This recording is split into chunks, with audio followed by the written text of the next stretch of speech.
Ladies and gentlemen, we have a living legend in the Thunderdome, traveling to the great city of Indianapolis, Indiana for the Royal Rumble.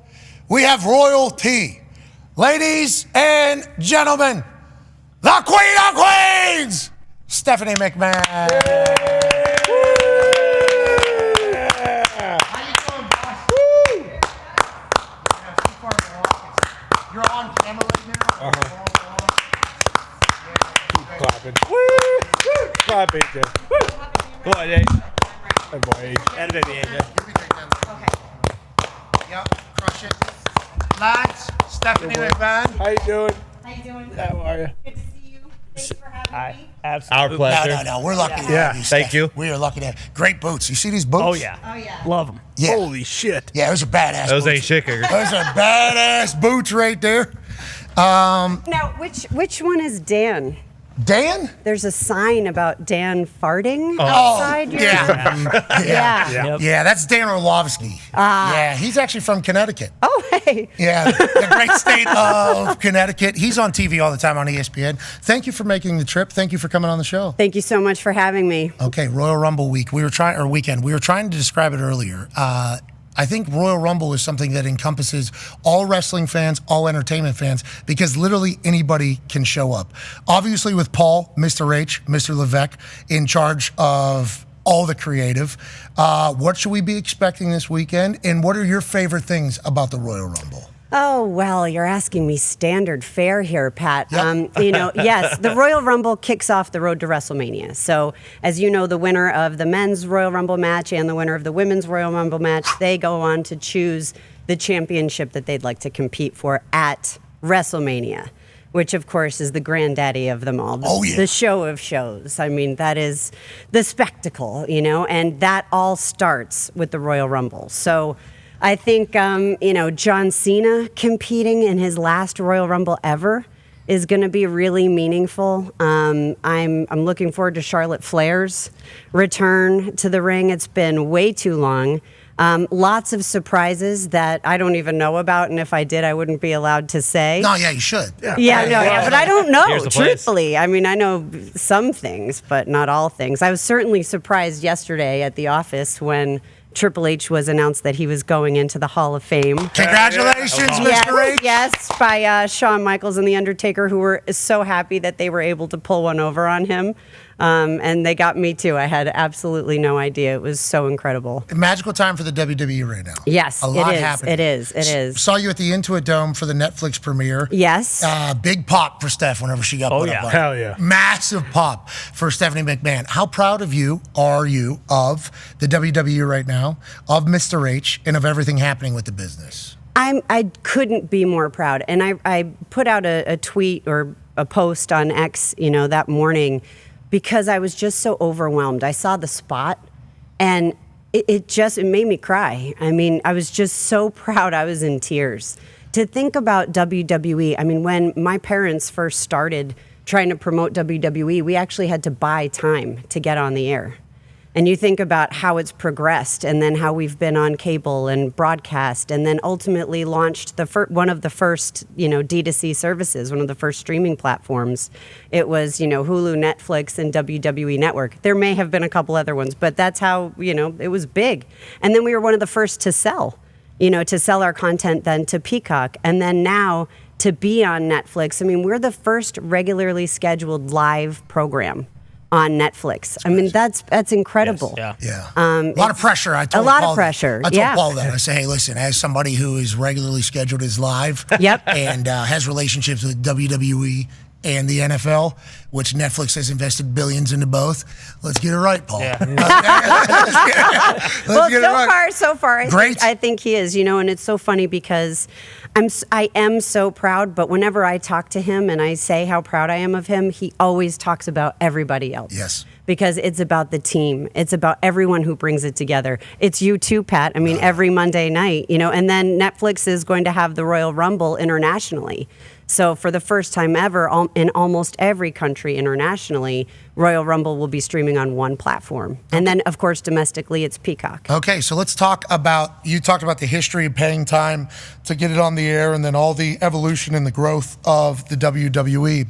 Let's talk about you. Yeah. You've grown up in front of all of our eyes. I've been a WWE fan my entire life. So I feel like I've... And now I'm an old lady. No! I am. Come on. Younger than Not ever! true. Younger than ever! 28 is not old. Awesome mom, badass business, everything that you, philanthropist, everything you've been a part of.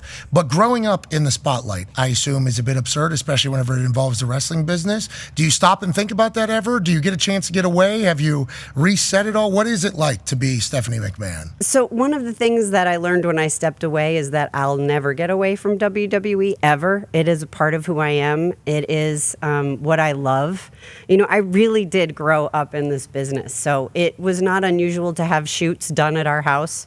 I was in the first ever Saturday Night's Main Event. I went trick-or-treating at Roddy Piper's house, which was actually our house.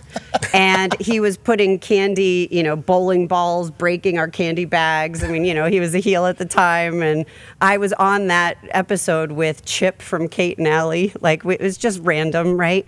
I did modeling for, the catalog, and I didn't get paid. We didn't have child models at the time. It was like all of the employees' kids. We were just dressed up.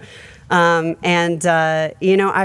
lived this amazing life with so many opportunities to meet incredible people and be a part of something that's so special that connects people all over the world. And I feel it everywhere I go, and every arena I go to is something that is just so special. Big pops for Steph everywhere she goes. It's not like that that's for not necessarily true. That is true. Oh, yeah. That is absolutely true. And a lot of people, you just talked about stepping away. A lot of people thought you wanted to get away from it all, and it had been your entire life. Was there a moment where you wanted to get away and then you realized that, like, you're proud actually of everything that happened? I never stopped being proud, ever. I do think I wanted to disappear for a little while. And I kind of did, and it was good for me. I needed it. And now I'm back. Yeah, well, it's great to have you back. Con Man has a question for you, Steph. Yes. Yeah, Steph, as far as like the evolution of the superstars, like you kind of just mentioned, way back with Rowdy Piper and everything like that, and now the things they're doing in the ring are insane. Do you feel like the athleticism is at an all-time high, and can it even go further? Just because at some point, is there like a stop to it? Yeah, like a too much factor. Like we're talking about Kevin Owens going off of like 8 ladders on Saturday night. Like, can that continue to kind of climb and reset the bar? Well, I don't want our talent to ever put themselves in danger. Of course, there's a risk to what we do. But I think the athleticism has evolved in all sports. It's not just WWE. When you watch football now, when you watch every different sport, I mean, you see these athletes taking it to another level. When you watch high school athletes now perform, it's at another level. I think it's just the evolution of human beings, and we're going to continue to see that. And yes, I think the athleticism will continue to wow and amaze everybody watching in WWE. How do you feel about the company's ability to create new superstars? Because there's other wrestling promotions, obviously, that have existed throughout time. I'm not just talking about currently, I'm talking about through time. And the ability to create superstars is something that is very hard for a lot of people to do. WWF, WWE have always been able to do that. Now, obviously, with the Performance Center and with NXT and everything that's been invested in that, how do you feel about the ability to create superstars? And why do you think that that is something that this company, your company, has been able to do for so long?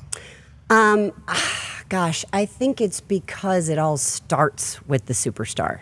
It all starts with that talent and that character, because you have to have a reason to care, right? You have to have a reason to care, to watch them in the ring, to want to see them win, to want to boo, to see them lose.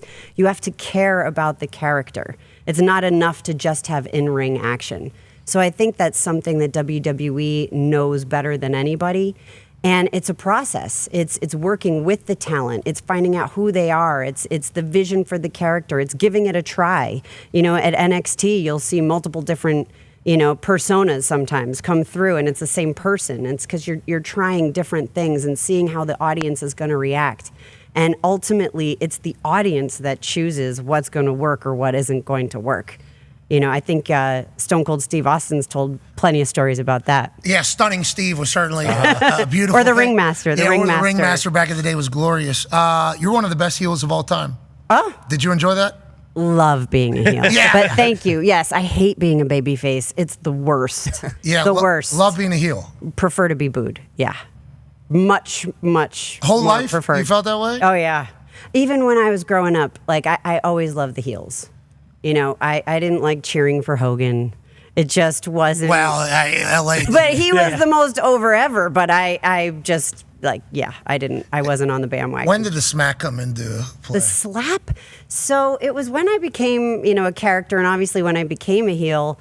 And I don't know what my first slap was, but I remember the advice that I was told because all the boys were like, you got to lay it in, Steph. Oh, yeah. Mm-hmm. They said, you got to lay it in. It's got to look good. And make sure you don't pop anybody's eardrum. You got to hit them, in a particular spot, but hit them hard. So that's how the slap kind of started. Yeah, you lay it in there. I think, it was like Foley, I think. Jericho, I remember one time DX was holding Jericho. I forget the storyline, but I was going over to slap Chris, and he like winced. And all the guys thought it was so funny, and they made me wait and let him wince. And then they had me slap him. It was really funny. How are your relationships with, I don't want to say ex-talent, but OGs of the WWF? Because obviously there is situations that happen with superstars. I think it happens in any business. Definitely in a business where there's a lot of egos, only a certain amount of spots, a lot of travel, a lot of exhaustions, and a lot of physicality, where people kind of get on the outs with the family, shall we say.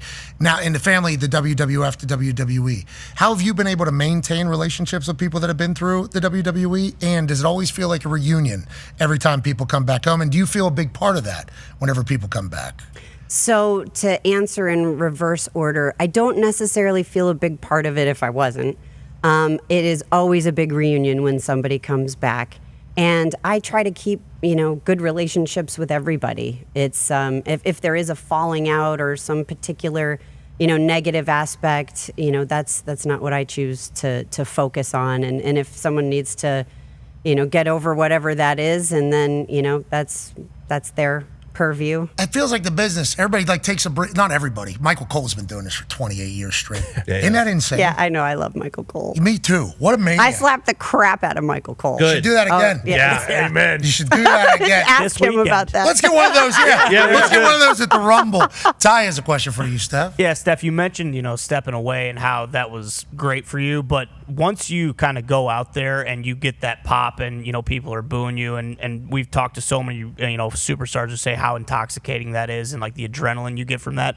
Do you ever miss that aspect of it and wish oh man, I wish I was still doing this on a consistent basis, going out there every single night and getting booed and kind of feeling that rush from the a live crowd? It's a great question. And I think there was a period of time that I, have felt that way. I think there's various periods of time where I felt that way.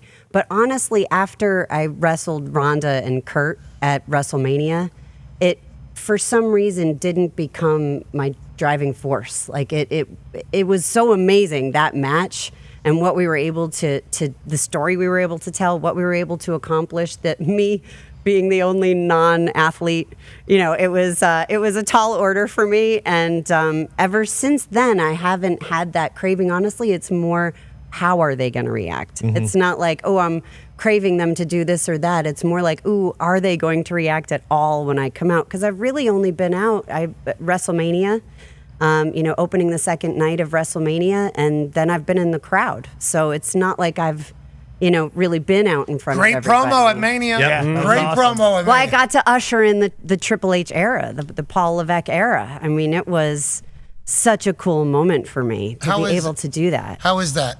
Watching him transition from all these different phases, because I was just a fan, so I've only followed along. I've never asked him or you. I believe it was just a bit for a show that you guys were maybe concocting to happen.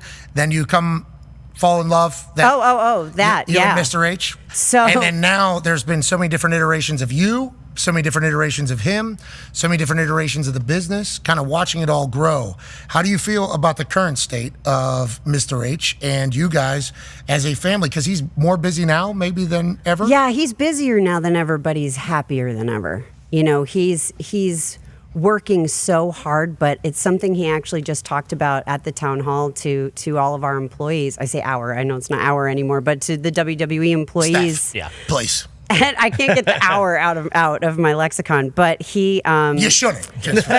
But he talked about the fun, you know, and how everybody is having, as hard as they work, they're having that much fun, and how important that is. I mean, I think you guys know that better than anybody, right? You can put in all the hours, you can grind away, but if you're having fun, you know, that's where the money is. And then if you're having fun, if our talent are having fun, then the audience is having fun. Yeah, and it radiates through the screen, I think. It does. You feel it. Yeah, and you got to find people that love the business. Like for football, for instance, we talk about all these NFL teams trying to find guys that love ball.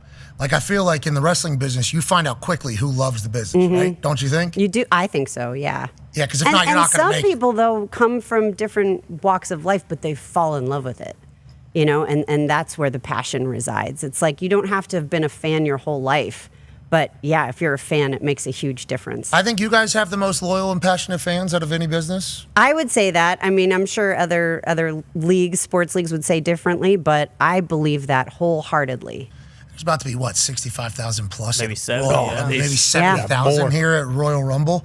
Biggest Royal Rumble attended event happening here. But I think also because our fans are such a part of our journey, they are the reason for our success, and they are part of making it so successful. So even this move to Netflix, it's like, that's what I put in my post, because it's everybody who's ever been a part of WWE or loved it in some capacity that has gotten us to this place. And our fans know that. They're a part of it. And I think that's kind of what makes it different. Yeah, you just said our fans again. You should. I know. I told you I can't get our. You should keep doing that. It's very natural, and everybody understands it. The fans are a character. Yes. You know, and I don't absolutely. think that's necessarily something in all sports or any other entertainment business. It's like the fans matter more in wrestling than any other place, and it's a beautiful thing. I was lucky to be a part of the WWE universe. Now get a chance to say dumb things into a microphone in your business. AJ has a question for you, Steph. He's in Ohio. Yeah, Stephanie, someone that I've been a big fan of for a long time and an absolute great company man for you guys, The Miz. Now, we hear The Miz talk a lot of times. He feels like if he's not forward-facing in some of the posters or some of the promo, he may get a bit excited. Are we expecting to see a nice, a push for The Miz here over the next couple years? You never know what's going to happen with The Miz. He's very surprising, comes out of nowhere. How do you feel about the amount of content, amount of superstars, and trying to keep everybody happy that your business has to do? I don't think it's possible to keep everybody happy, ever in any capacity. You're always going to have some people who are happy, some people who aren't. But I think the amount of content that is being produced is at a record level.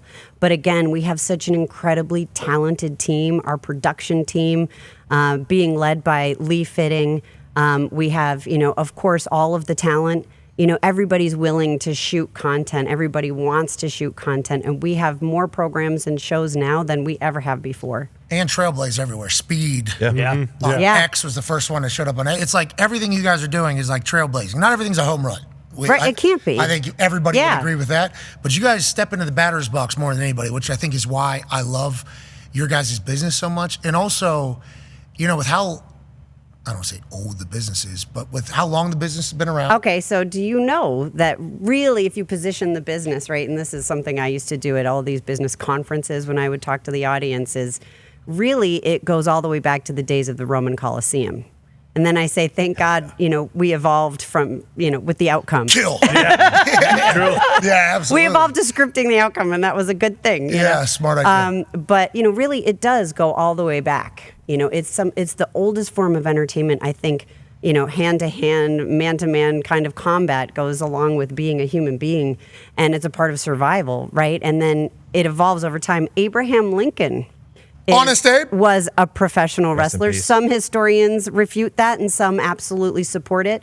And when you think about his style and his promo, if you will, he always talked about people. He told stories. And that is what WWE does better than anybody. And that's what this business does. You tell stories. Standing at 6'6", wearing a top hat, making him 7'1", out of Illinois, honest, Abe Lincoln. That's good billing for him. But with how At the carnivals. which is where this whole thing kind of starts. You know, people talk about Carney and everything like that, and kayfabe and everything like that. Yep. The language is a Carney language and the history of it. Everybody, you know, you would think with how big the business has got, billion dollar deals, it's still family-run business. Always will be. There's only a few people that are making decisions in there. Obviously, your family has been a part of that for as long as any of us can remember it. How has it been to not, like, take it personal, all the pop shots or all the shots that have been taken at you, your family, everything? Do you try to stay above it? Do you try to stay away from it? Do you try not to see it? How do you kind of engage in all that type of stuff? So it's been my whole life. And when I was in high school was when my dad was indicted by the federal government. And the media came after my family in a really big and really hard way to deal with when we were in high school. And I think at that time I was filled with a lot of anger and resentment. And I had a hard time, you know, navigating all of that. And I think, you know, now in my later years when all of it seems to happen again, it's, you know, with a little bit of reverence that I can appreciate all of it because it's just noise. You know, people have opinions no matter what, and that's great. And you can think you know exactly what's going on. You can give whatever dirt you think you know, but at the end of the day, you know, I know where I stand. And that's how I have to just be grounded and rooted in who I am and what I believe in and try to ignore the noise. You know? And I think that's why people view you the way they do, even if they view your dad or your family differently. I think that's why everybody appreciates the hell out of you. That's why there's big pops every time Steph comes out. We have a graphic here, the Queen of Queens, co-founder of Connor's Cure. Like the amount of stuff you've given back to the world to make the society better, I think you've felt an onus to do, and you have certainly managed to do and helped to do. Why is that such a big part of what you think the WWE is all about? Because it's all about our fans, and it is all about giving back. I mean, that's been a part of the ethos of WWE from the very beginning. We were one of the first partners of Make-A-Wish Foundation, you know, over 30 years ago. And our talent were the most requested wishes, you know, out of anybody. And that's really how the relationship started. And it's like, of course, yes, of course, bring this child. Yes, we want to make this wish come true. What more can we do? And that then evolved into Special Olympics, and that evolved into a lot of other partnerships, you know, that we have that are all about giving back. Connor's Cure was founded because of a little boy, you know, named Connor Mahalik, who was impossible not to fall in love with. And I met him at the Royal Rumble. It was after the show. And he was standing there. He was wearing a shirt that was like dragging on the ground. And Justin Roberts, one of our referees, introduced me to him. And he was telling me all about his T-shirts and how Sheamus had just given him this one that was dragging on the floor. And that underneath that, he had a Daniel Bryan T-shirt on because Daniel Bryan was his T-shirt. And under that, he had a Skylanders T-shirt on. And I was like, oh, buddy. He was just, you could tell he was sick because he had a scar running up the back of his head and he had a little lump on his head. And he, you know, you could tell he was sick, but you'd never know it from his personality. I asked him for a hug and he said no. And I said, why not? And he goes, because I give choke out hugs. And I was like, try me, buddy. And it was the best little hug. And when I stood up, that's when his dad told me, he said, you know, you guys aren't supposed to be back in Pittsburgh until the summer. And this was Royal Rumbles. And he said, and the doctors say that Connor's not going to make it. Yeah. And I just couldn't get over that. And when I said goodbye to Connor, I gave him a little kiss on his cheek. And I'll never forget how soft his cheek was. And then he turned around and he looked at me. And I know this sounds crazy, but I swear our souls touched. And I made an unspoken promise in that moment and went on the bus that night because we were on the tour bus. And Paul and I were talking about what we could do. And we invited him to WrestleMania. And we were thinking, give him something to hang on for. And it worked because hope is really important and hope really does matter. And his dad said that at WrestleMania, it turns out the doctors told him not to travel. And they said this will be a disaster. Don't travel. His dad did it anyway.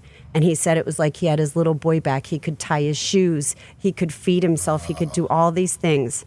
And then his hero, Daniel Bryan, ultimately wins it all at WrestleMania. WrestleMania. And Daniel Bryan came over to him with the championship and said, "You did this, and you have to continue your fight." And Connor did for 3 more weeks. Man. And then I'm he getting died. emotional. He died in his dad's arms 3 weeks later. Yeah, little Yinzer kid in Pittsburgh Children's Hospital, obviously, is an powerful one, a great one. We appreciate everything you've done for him. I'm getting emotional. I think we all are. I have an almost 2-year-old. He's got a daughter. He's got 2 kids. Yeah, so like, it makes a difference. As you tell these stories, we're thinking about it. But so what that's can what we do, WWE right? does, though. That's right. And so there's something we can do. And we galvanized our fan base, and we've raised millions of dollars for kids with cancer. And it also maintains a personal commitment for me. And I'm doing a number of different things outside of the company. So. Hell yeah, Steph. Hell yeah. Hell yeah, Steph. All right, those as kids. we all get past the tears of remembering. Sorry about that. No, don't be sorry at all. great. We are very lucky that you are doing that and giving back to the world, especially in the city that we are from, Pittsburgh. So we're very grateful. AP Tone has a question for you. Yeah, with your vast knowledge and wisdom of the business and the company, and now that you're back, do you feel an obligation, or do you have a lot of superstars or people around the business? I mean, Pat talks about every time he comes back, he talks about how much of how awesome everyone is, from superstars to the camera people to everybody. Do you ever feel an obligation to, be a mentor or give advice to any of the superstars or anyone in the business now because of that you've been in all your entire life? I don't feel an obligation, but I'm more than willing, certainly. And anybody who wants my opinion, I'm happy to give it, But it is true how great everybody is. Oh, the best. I mean, just the culture of the company, I think, just hands Got called down into across question the a lot. board. Yeah. Got called into question a lot by people that don't know the company. But you're talking about camera people that have been there for like 30 Yes, years. yes. You're talking about Nikki and his crew, the production crew's been there for like 25 years. The guy who threw Steve Beers during the Attitude Era is still there right now doing it. It's like everybody is at the top of their profession. That's right. And they won't leave. They and won't then go think anywhere else. about all the life you live during that time and the challenges, because life kicks everybody around, right? And then the challenges that you have personally in this team that's always there every single week, there for you. And I think that that's just another part of it. It's another part of why it is so special. I don't want to put you on the spot here, but have you ever given your Mount Rushmore of WWF, WWE superstars? No, I can't do that. Yeah, don't do that. Yeah, that's way too many. That'd be Way too so many. It leads rude. me to the Hall of Fame, Yeah, it'd be so rude. But there are a couple different people that have, obviously you mentioned Hulk Hogan earlier. Yeah, And LA booed his ass out for... They did. Yeah, they did. Wow. They did. Maybe he comes back with the NWO. Oh, yeah, does the it. black and white, yeah. Good press conference. But what he was able to do, obviously, alongside Andre and that entire crew, kind of launched the business into something very different. And then Stone Cold, The Rock, that entire Attitude Era, DX, that old crew, they do what they do. Cena takes the reins, takes it to another. This group takes it to another. Do you view it as different eras, or how do you kind of view the history of the I WWE? think it's appropriate to break it up in eras. I think it helps define it because it is so big and there has been so many special people and special moments. So I think eras work. Yeah? Yeah. What's your favorite era? The Attitude Era? What an insane time to be alive. The Attitude Era was out of control. It was crazy. Yeah. It really was. To be a part of it on the inside and outside, it was, lunacy. That's where I grew up in. So Yeah. Thought we were gonna get it I back, was but that's- created in the Attitude Era. That makes so much sense. Yeah, exactly. In the back, there's a guy named Nicky Skates, massive wrestling fan. He has a question for you, Steph. Stephanie, what does the future look like for you from the wrestling standpoint, like the business? Like, where do you go from here? You're on Netflix now. You're all over the world. Like, how much further can you guys take this thing? And I know there's been shows in Europe now. Is that the next step? Where are we going next? So international is a big focus, but again, I'm not an executive at the company right now, so just Right just now? Might be no, getting back and I in. don't mean anything by that. I just mean I'm speaking on my own here. Absolutely. But international is absolutely a huge focus, and that's one of the reasons why the partnership with Netflix is so important to us. When you think about even NXT and you think about our developmental center in Florida right now, the Performance Center, what if you have those all over the world? What if you can grow sort of mini territories? What if you replicate NXT in different countries all over the world? Ultimately, then what does that do? Aside from a programming standpoint, but then you level that up and how do you then a global world tour where we're competing against ourselves in different countries? What does that look like? I mean, there's one thing about WWE is we've never put a ceiling on anything, and we're limited only by our imagination. So I think that, that's the best answer. But yes, international is a huge focus. It's the greatest business in the world. I'm so incredibly lucky to be a small, little, tiny part of it.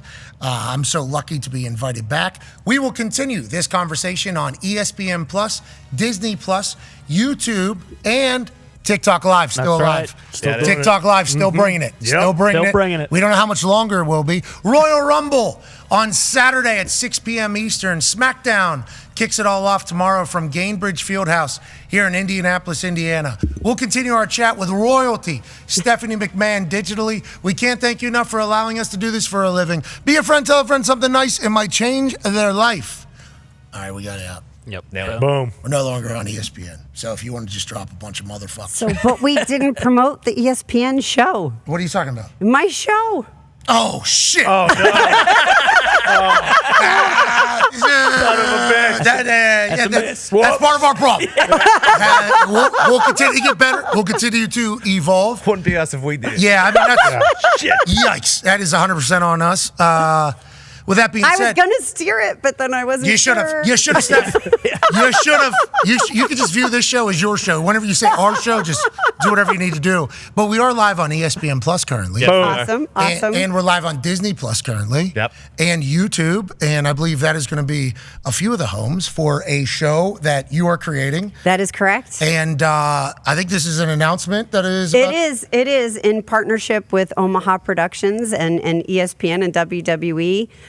It is a part of the Peyton's Places show, and it is called Stephanie's Places. Okay. And I'm going all over the country and hopefully the world to really find out the stories behind the biggest stars in WWE. I believe we have a sizzle reel for Steph's Places. It has no audio on it, but it is a bunch of the shots. You caught up with Stone Cold Steve Austin. I did. Got a chance to catch up with Charlotte Flair, Roman Reigns, and the whole bloodline, by the way. Down on a yacht down in Florida. That's sweet. Hilarious. Yep. And it's coming in March. ESPN Original, Stephanie's Places. You know the history of this business through and through. What is the goal of Stephanie's Places? It's really to tell the stories that haven't been told and to find out more about the people behind the characters.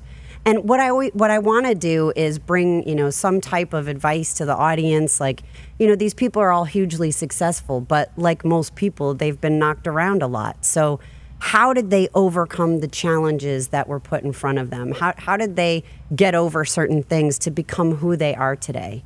And it's really their journey. That's what I'm trying to tell is the story, their journey of how they've gotten to where they are. Have you enjoyed hosting? Have you enjoyed I've loved it. So I have to say I was really nervous to do it.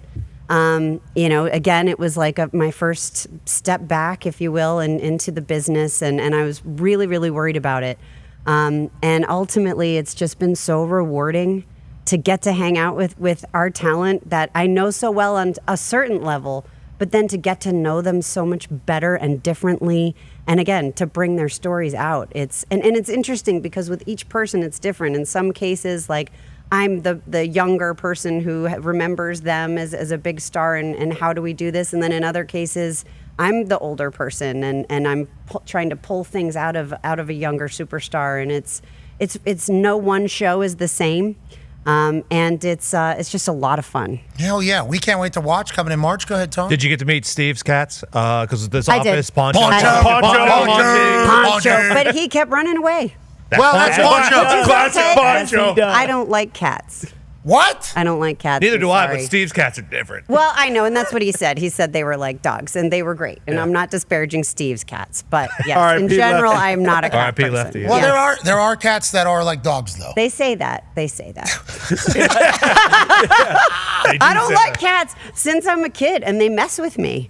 So my husband's sister, she had a cat that was like 22 years old or something, never came out of the closet, but it would just stay there unless I came over, and it would come sit behind me on the sofa. And his sister was like, this never happened. Loved you. I don't know That's what. sick. No, they mess with me. They know I don't like them. I was a sophomore in college, and my roommate and I, we had this apartment. The bathroom door wouldn't close all the way. And this cat would come in and perch on the sink when I was taking a shower. And I'd wash my hair like, I thought this cat was going to jump over on top of me. It's coming to say hello. It was not. It was messing with me, and it knew exactly what it was doing. I was bit by a cat when I was in like daycare. Black cat bit my middle finger. What does that mean? Well, I don't know. you know. So many. we know what that means. It means you're going to hate cats for the rest of your That's life. right. I think is what happened. Okay, before we let you go, you can tell us now. Congratulations, you're going to be in the Rumble this weekend. Wow. All right? I am not in the Rumble match. That is. Whoa. I'm not in the Rumble match at all. Okay. Yeah. Well, you wouldn't tell us if you were. Yeah. Kayfabe. We'll dump it. We won't let anybody hear it. Okay, well, we appreciate the hell out of you. Let's take a break. On the other side, we'll wrap up all the stories. Let's celebrate the hell out of Stephanie McMahon and Stephanie's Place. Yeah. Thank you guys. Thank you for making time to stop by. I know it's your first time doing any interviews since stepping down as an executive. That's right. At WWE. You came in here and crushed it. We were crying. Yeah. Yeah, I did. Unreal. Legit. This is my first time crying in here. Really? Definitely. Oh, so great. I have a credit. Yeah. Yeah, I'd say. Tone was crying too. I mean, So was Ty. And I didn't even have to slap you to make you cry. Could have. Let's keep those. I'll do the Jericho. Yeah. It's so great. I got to get that footage. Thank you very much for having me. It was an honor. And the honor is ours. Yeah. Thank you for everything you've done for society, for the business, and for us. You're the best. All right, we'll be back on the other side. Ladies and gentlemen, Stephanie McMahon.